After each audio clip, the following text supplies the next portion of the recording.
I'm gonna tell you a story.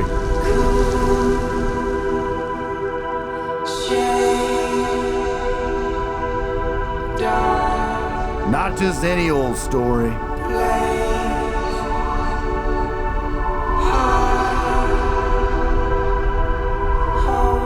This story is about a man.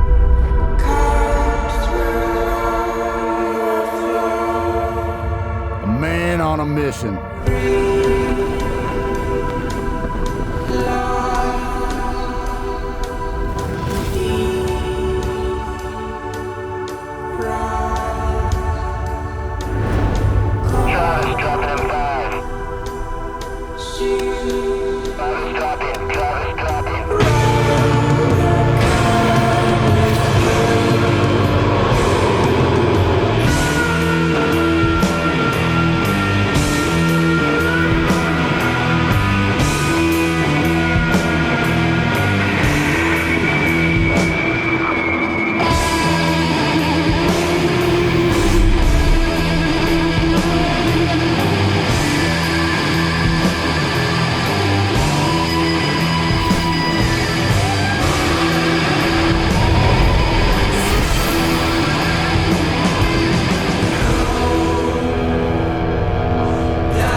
That possesses an alien proclivity for the complex physics necessary to move a body in calculated and unnatural ways through space. Just kidding. It ain't that kind of story. It's a tale of 4 snowboarders. The young gun, the veteran, some chick, and this other guy. Hello.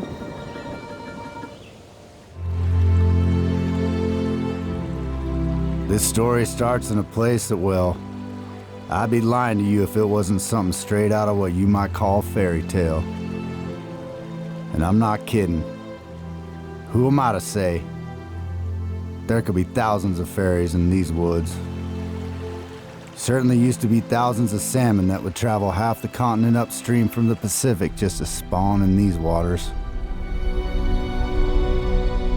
It's a little place deep in the interior of British Columbia, a place they call Galena.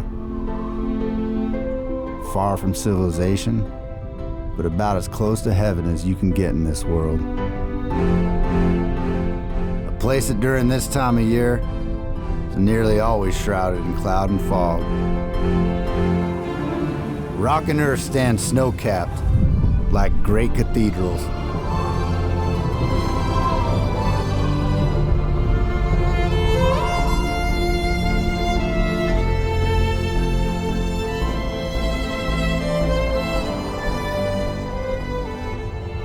I should tell you, Mother Nature still rules this part of the world.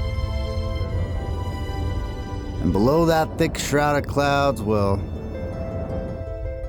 that's where she hides some of her most intricate works of art. And she's quite the Picasso, I'll say. She paints in broad, heavy white brushstrokes. And the weather had to be just right. Not too hot, not too cold, or these delicate little snowflakes couldn't stack up just right. Well, lucky for our heroes here, this winter turned out to be perfect. Absolutely perfect. It was a field of dreams.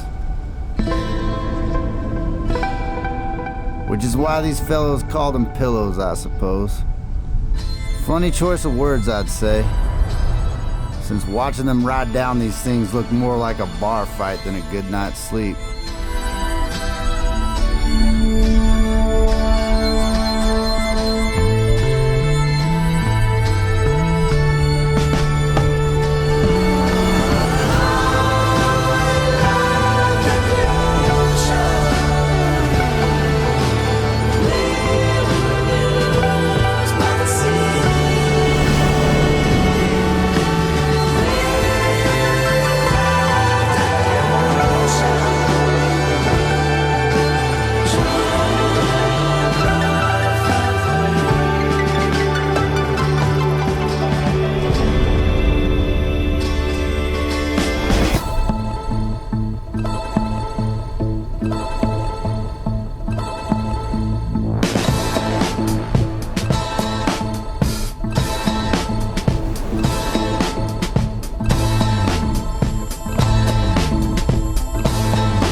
it's not all just about bar fighting down a pillow stack around here.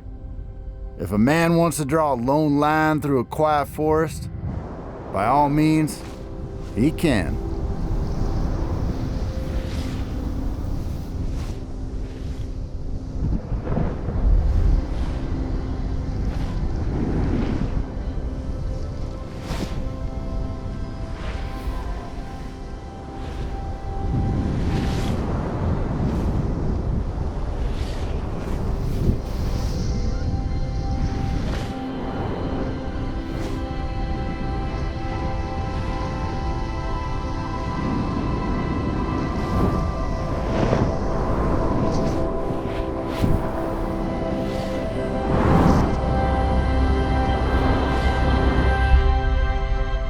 I don't often show folks this place.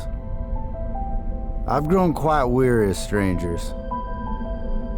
But I could tell by the look on their faces that they were different.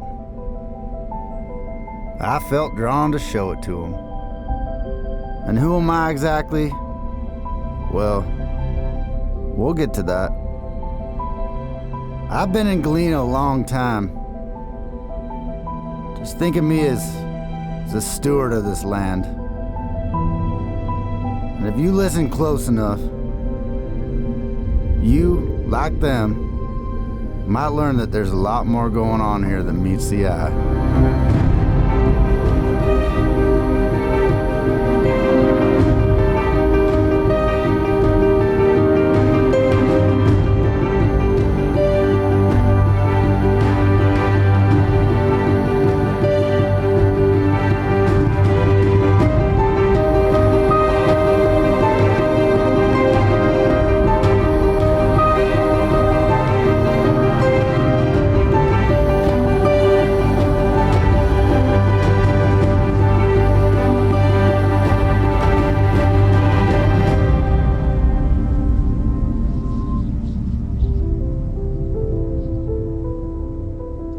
Now, before I head down the road of this long and endless story, and I assure you, it is the most endless of roads, I should tell you how these folks came to be in this part of the world. For it wasn't by some random act of chance, no. It was most definitely an act of fate.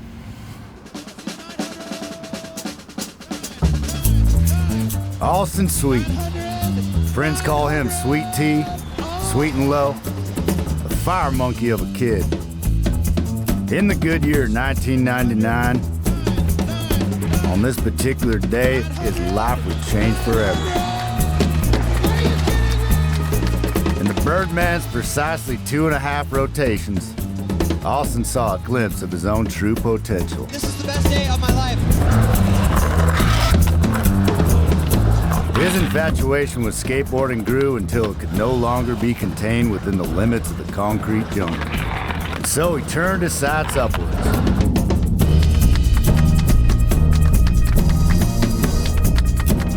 Bryan Fox. Like most San Diegans, he grew up with an affinity for punk rock music and the Pacific Ocean. By the young age of 6, he had become the Anthony Bourdain of local burritos. By the age of 9, he mastered the art of drawing a perfect barreling wave, a rite of passage and a skill he still maintains today. And then there's Robin Van Gyn, kind of like the female version of Jean-Claude Van Damme. She takes the meaning of all natural to a level only countered by the original hunter-gatherers. While her female counterparts elsewhere bragged about how much green juice they'd bought from the farmer's market, well, Robin was out here making her own. Robin's the kind of girl that folks in Los Angeles name their boutique shops after, like Yarn and Cider or Lace and Log. And yeah, she absolutely cuts her own logs. You ever hear of a guy named Travis Rice? A fellow whose stories are that of fable and lore. Fire in his eyes and dragon stone for balls. Myth has it, He surfed a flaming asteroid across the Milky Way just to land on this planet. And yeah, he stomped it. Howdy. But what about the sensitive side of Travis? You ever think about that? Sure he has one. Even the toughest dragons have soft spots on their tender little underbellies. Never before has a man lived who was so entranced by the microscopic details of life. A long, slow stretch with no pants on. The soft, luxurious feel of an exquisitely tailored housecoat. I mean, kimono. The subtle perfection of a simple meal shared in harmonious silence with loved ones. It's the little things in life that fill his soul. Like watching a glorious sunset while a warm breeze blows through his fabulous flowing hair like a playful kitten. Hell, his reverence for the mysteries of nature runs so deep, even animals are tamed in his presence. Ernie, you're the only one that understands me.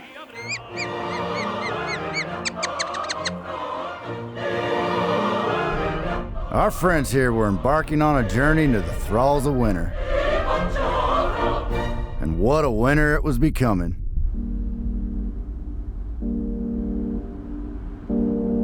Do you really want to go back in time? Do you really want to go back in time? It's deep. I'm only 5'3", but it's 3.5 feet. Bottomless. Do you really want to go back in time? Do you really want to go back in time? Do you really want to go back in time?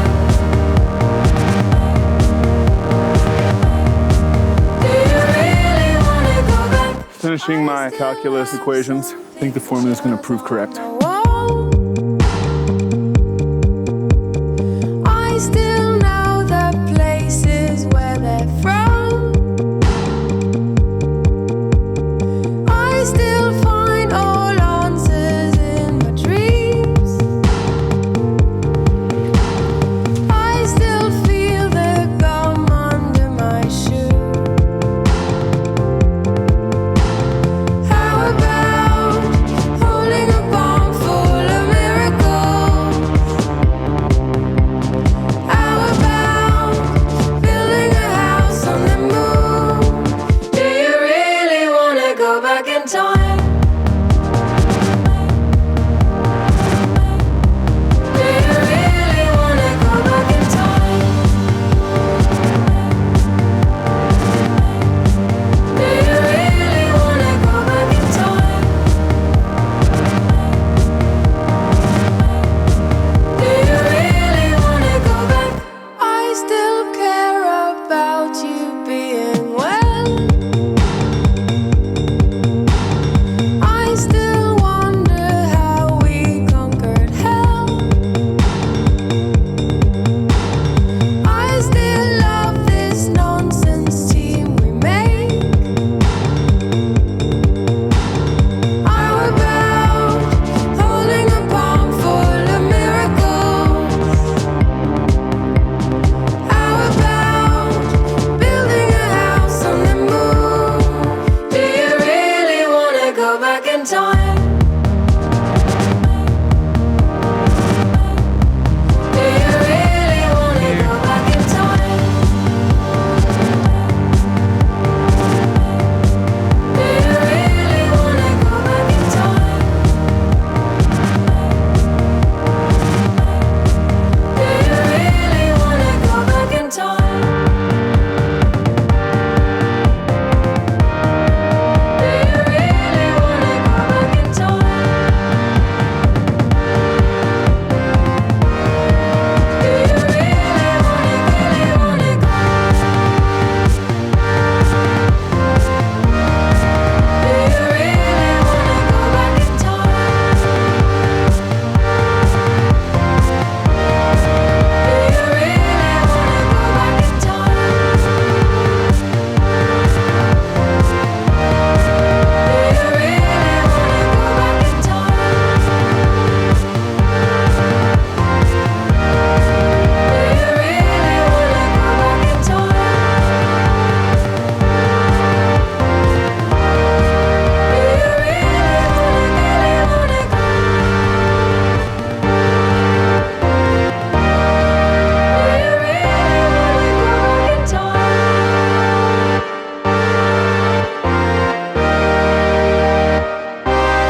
See these snowflakes?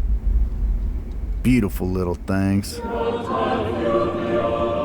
where do you think they come from? I bet your answer's clouds. Huh, clouds.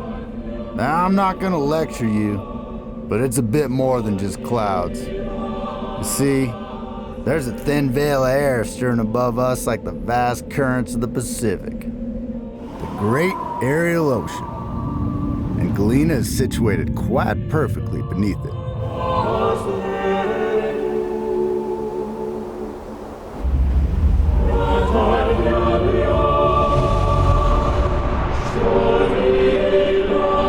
This season, the Great Ocean delivered the perfect mixture to provide months of snowfall at the highest consistency.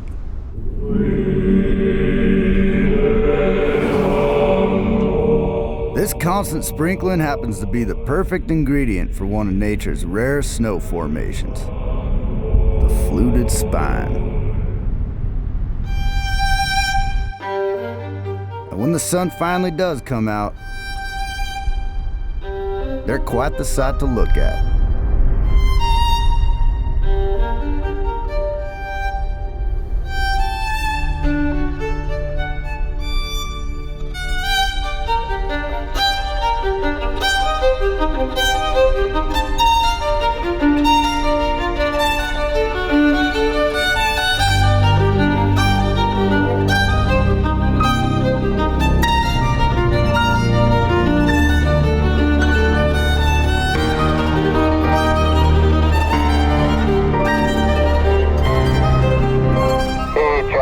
I think we got a hole coming.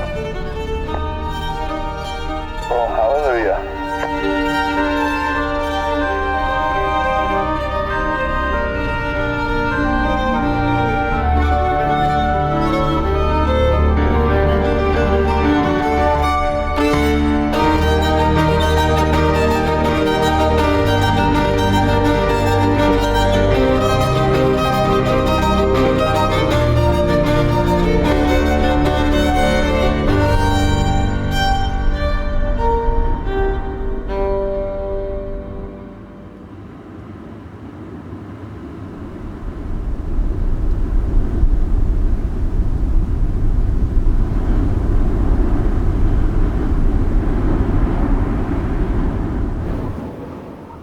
Nestled amongst the great forest and handcrafted from a few fallen cedar trees, lay the tiniest of tiny cabins. Here, Austen, Robin, and their not-so-tiny Labrador Stella had decided to hunker down and wait out the storm. Austen, I think we need some more wood. More wood? I got some tiny logs. Great. Being it was such a tiny cabin, the two became accustomed to tiny things. Too big.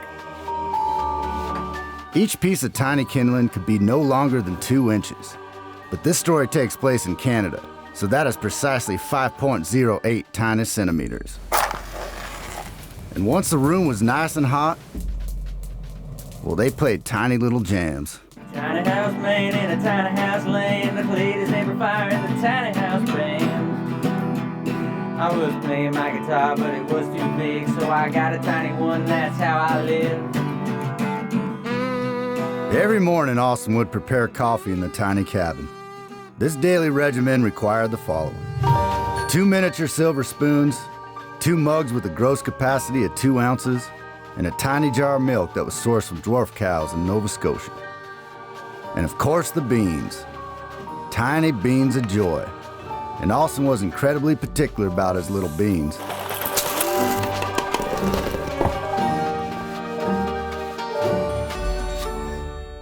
Nous allons commencer la journée.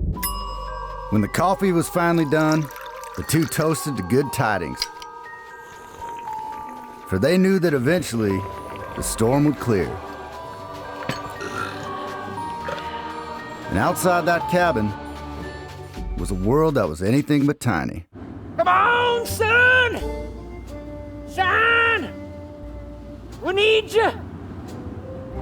We want you! Shine your bright solar rays down! Hallelujah!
Big pink. Big pink!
Terrain draws people here. There's no doubt about that. But it's the timber that's attracted most of the attention. And these aren't your regular stands of trees. Nothing I like better than a good walk in nature. Ah. These trees are over 1,000 years old.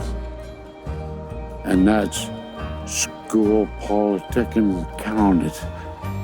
They counted the rings. The beauty of that. How can you just not fucking love it? Look at that cedar tree. Monster. God's country. Nothing better, nothing bigger. God's country, perhaps. Undisturbed by glacier, wildfire, or man. These forests stand as time capsules. The old growth. But you see, there's old, and then there's ancient. Up the headwaters of the Nkamaplu River lies a particular grove I'd like to tell you about. I'll take you there. Down from the alpine through the biogeoclimatic zones of the vertically integrated ecosystem lay one of the last ancient forests in all of Galena.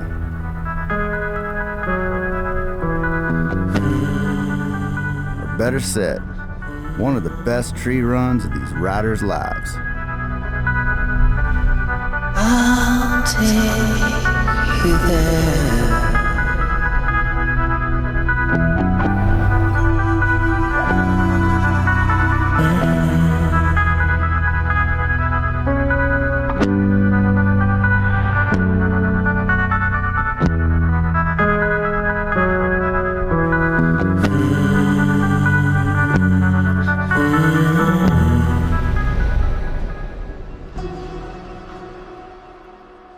It's hard not to love a forest. But a forest as grand as this, well, that's a whole nother kind of love story.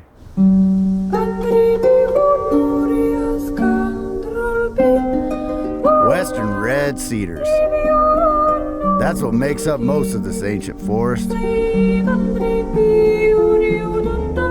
Some grow as old as 2,000 years and measure 35 feet round.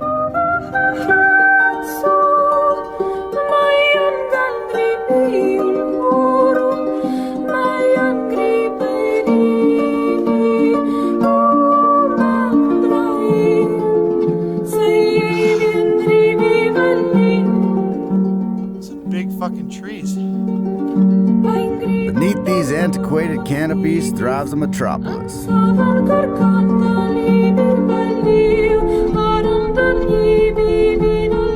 Everyone knows there's a root system that anchors these trees in place. But what if I told you there's communication here? I'd even go as far to call it intelligence. The oldest of these giants passing on what they know to their young. Safeguarding the knowledge and wisdom to keep a forest alive. Yes, these trees talk.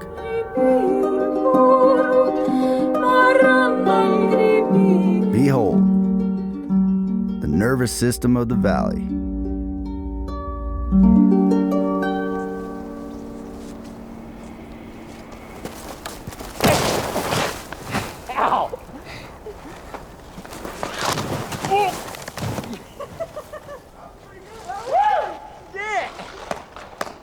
Watch out for the death spike in there. Oh God! You're trying. Oh my goodness, you're crazy. Oh! Crazy people. Nobody has any respect for their body. It's a temple. Your body's a temple.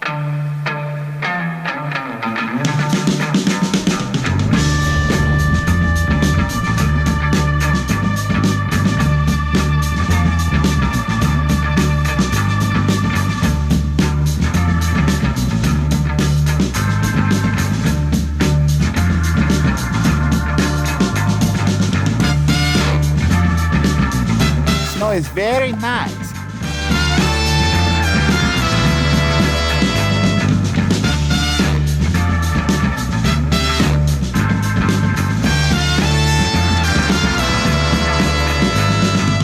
As long as I could see 10 feet in front of me, victory.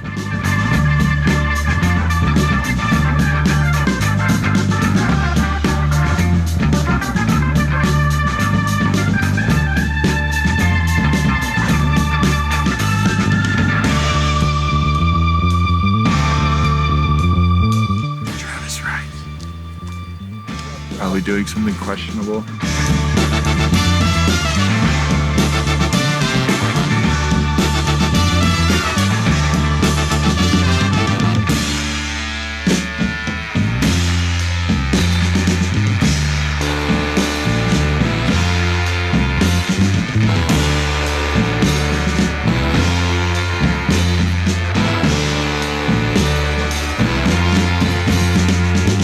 A-grade, high-quality H2O powder.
Every once in a while, a man comes along who's, well, just a little bit different. I'm talking about the kind of difference that makes a man hike alone through the woods with a 183-centimeter pink snowboard on his back.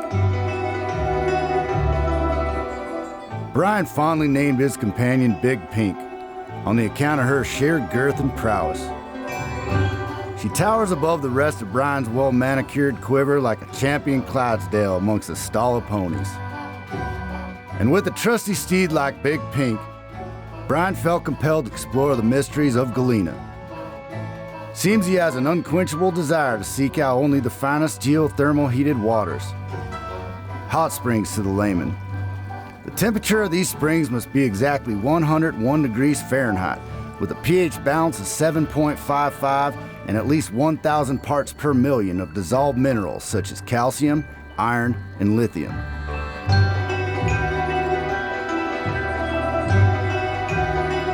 But Bryan's infatuation with hot springs is nothing compared to his real obsession. Over his lifetime, Bryan claims he has successfully summited over 400 mountain peaks around the world. 421 to be exact. Most of non-notable stature.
It was a lot steeper than I thought. It was a long way down on that jump. Yeah.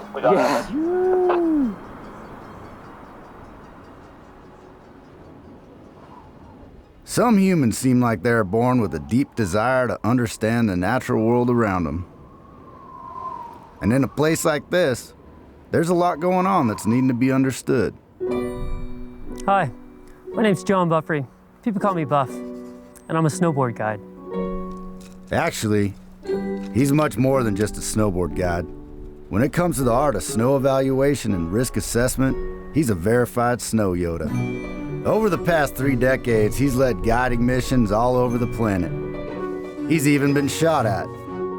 One time on a backcountry trip near the Shah's Mountain Palace, the Iranian Royal Guard mistook him for a spy. What are you looking for there, Buff? Instability in the layers? Yep, that's absolutely correct. Behold what a master carries in his pack. Part of the job of a snow Jedi is to assess the safety of the snowpack. And he's got quite the magic touch. Hey, Buff or Travis? Go ahead for Buff, Travis. Hey man, we're all in position up here, and just wanted to confirm that you were in a good spot and felt good about this. Yeah, Travis, I really like where you guys are. I'm in a really good spot for response, and I like what I'm seeing. When Buff's not guiding, he's in his office at the Ministry of Transport, using his Snow Sensei brain to mitigate avalanche dangers on the Trans-Canada Highway. And yes, he still has his first avalanche beacon. Buff has over 200 notebooks of field notes. Decades of detailed observations about weather conditions, base camp logistics, temperature, and snowpack stability fill their pages. Why is knowing all this important, you ask? Well, you see, only with time and experience does one learn how to read the mountains the way John Buffrey does.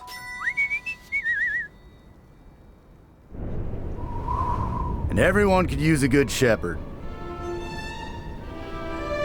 especially around these parts.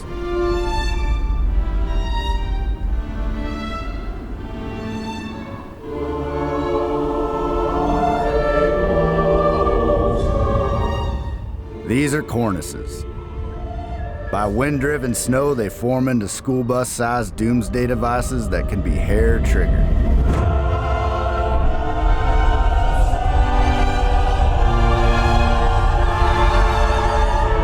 Surprisingly, cornices and avalanches aren't the deadliest hazards out here.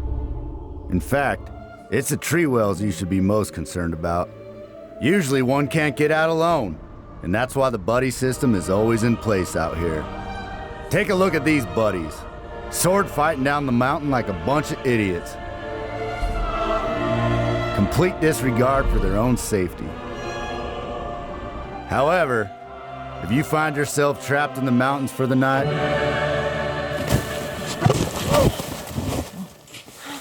the tree well can become a life-saving shelter.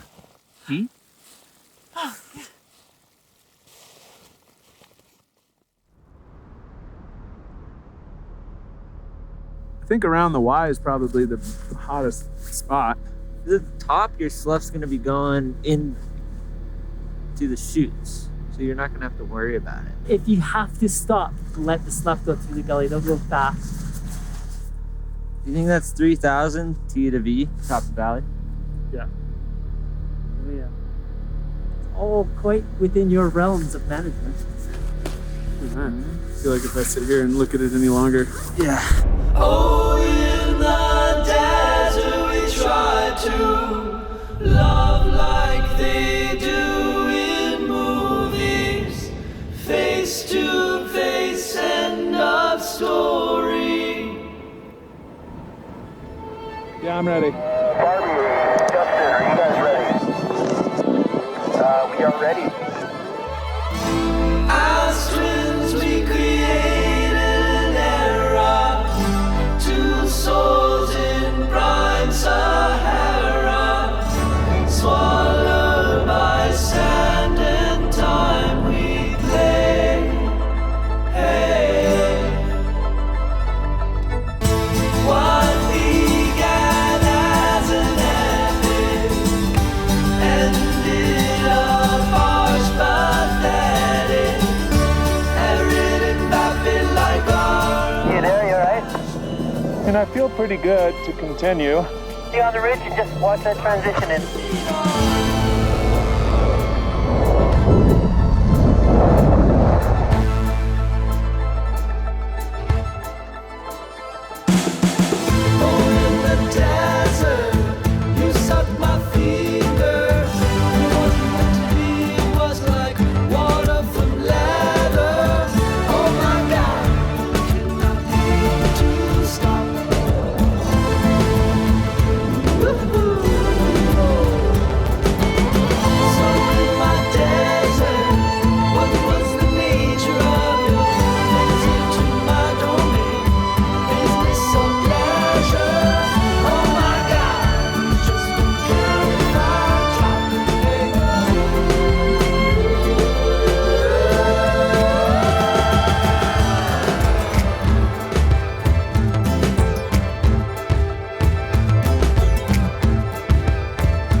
I've always had a fondness for these giants. I'm talking about the land, of course. By land, I mean all this. Galena holds quite the collection, I'd say. Not many things you can fear and be in reverence of all at the same time. It took quite some years for this place to look this way. was all being washed over by Mother's great saline quilt at one point. Still changing too, right before your eyes. But you can't see it. This is just a snapshot of a painting that's a work in progress, if you will. It's because the perception of time is different for everything on this planet. But trying to explain to you the concept of time, hell, that's a rabbit hole if I ever seen one. One thing is for certain, the current state of this painting, this land, is about as full as abstracts and oddities as one could imagine.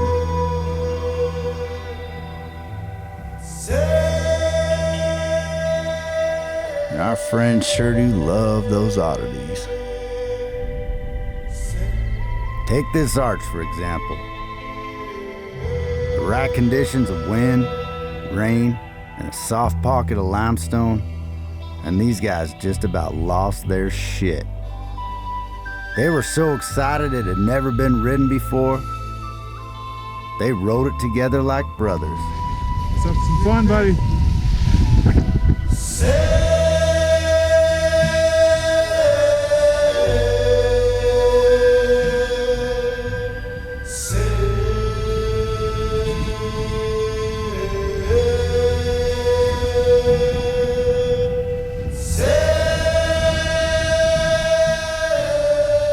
They named it Tunnel Buddy.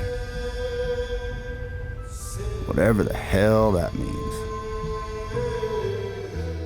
It's said that every line has its day. All right, guys, dropping in 10 seconds. Thing is, when you speak about the truly bizarre, the rarities, that day can be a decade apart sometimes. Comes down to right time, right place, I'll say. Okay, dropping.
I've lived here my entire life, and I've seen everything. You see, we all talk to each other. That's what makes you so different than any other plant and animal on this planet. We know our purpose here. You probably wouldn't believe me if I said it had everything to do with you. Since I've got your attention, I might as well tell you how I came to be in this part of the world. I was born in the time of King Arthur, fought for life as a seedling while the Roman Empire fell. I grew from a sapling into a tree as men sailed west in search of the undiscovered. Irony is, there are already people here. Had been for many millennia. It was different then. They had a deep connection to this land. I had a family around me that protected me from avalanches and tumbling rocks.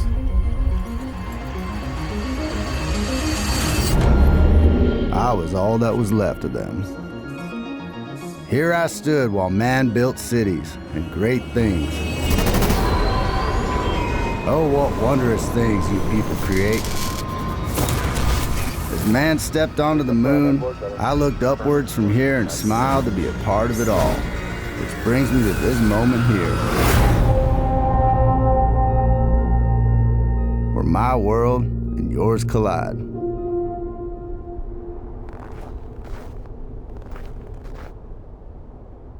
What a chance encounter.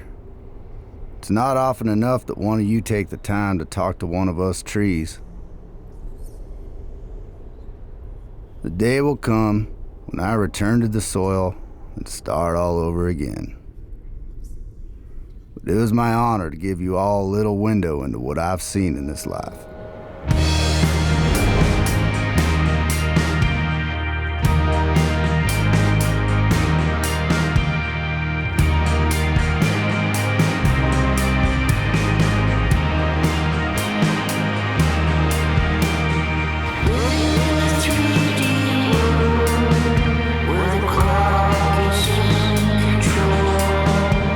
He sits on his throne,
Now, I said that this story was an endless road, and still assure you it is.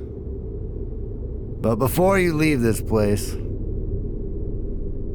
I'll share with you a secret.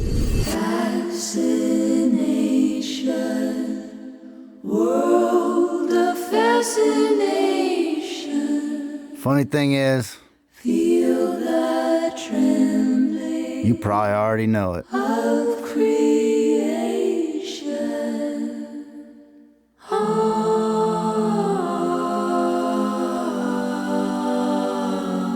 You see, there's magic that exists all around you. Stand still and take it in, like a child would. Never ending Try to see past what you've been taught. inspiration. For I am not really a tree, See the heaven even though that's what you call me. alteration. I just am. That's closer to how we see it. And if you search long enough, you might just find one of those fairies. Curious world of fascination. Curious world of fascination.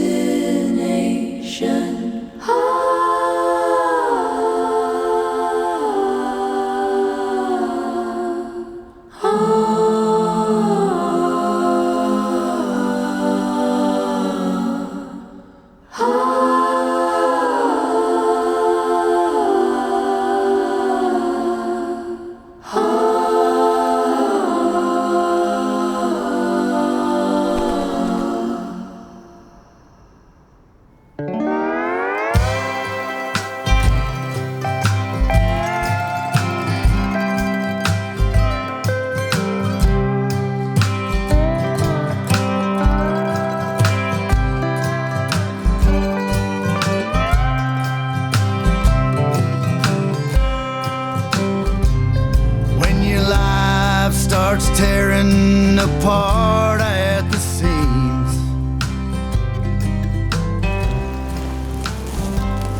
and you're looking for answers to what this shit means. Tiny house, tiny jam, take one.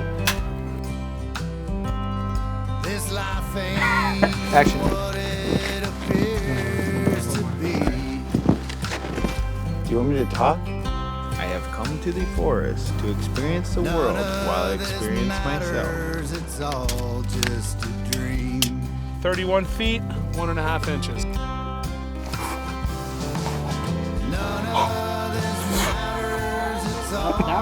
Excuse me, Buff. Copy. It's Bryan. Over. Mr. Fox, what can I do for you? Let's do 1-2 shoot. I like it. Usually winner goes through, right? 1-2 shoot. 1-2 shoot. Oh, 1-2 shoot. 1-2 shoot. 1-2 shoot. Ah! Drop it right, ladies and gentlemen. Drop it first.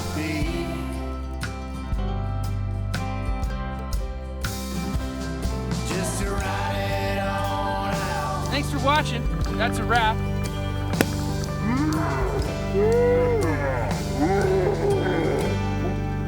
Someday you'll see.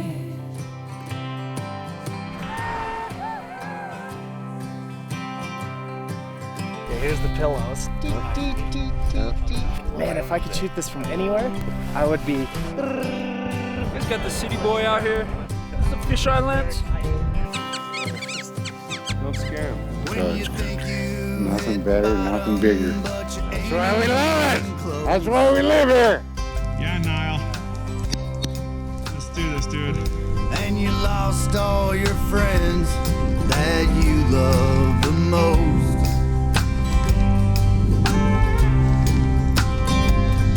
Well, if you fall down, don't blame it on me.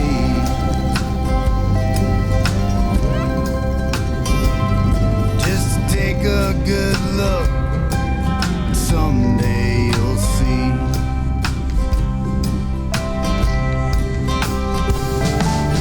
None of this matters, it's all just